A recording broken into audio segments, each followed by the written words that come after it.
Pinakilala na ni Honor ang X60 series, pero kilalanin muna natin ang base model nito. Walang iba kundi ang Honor X60 5G. Sa ngayon ay wala pa tayong information kung kailan or i-release ba siya dito sa Philippines. Kung gusto nyo malaman ang estimated price nito, make sure na panoorin nyo ang buong video. Meron siyang 6.8-inch Full HD Plus TFT LCD display with 1080 by 2412 pixel resolution. May 120Hz refresh rate at ito ay may 850 nits peak brightness. Ang Honor X60 5G ay may operating system na Magic OS 8.0 based on Android 14 with MediaTek Dimensity 7025 Ultra 6nm chipset na may BXM8256 na GPU. Ang smartphone na to ay may 8 or 12GB of RAM with 128, 256 or 512GB of internal storage.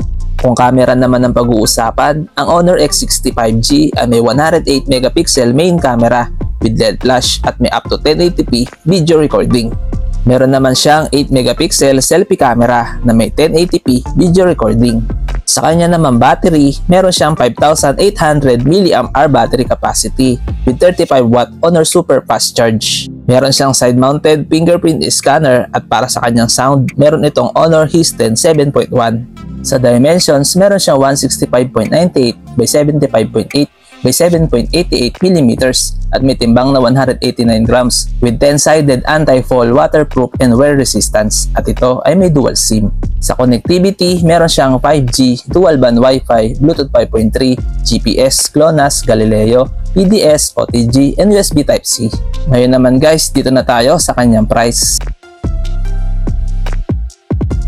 Ang estimated price ng Honor X60 5G ay around 9,700 pesos. Ito ay price conversion lamang at pwede pa ito magbago kung sakaling magiging available ito sa Philippines. Ano sa tingin nyo guys? Sulit ba ang Honor X60 5G? Please comment down below.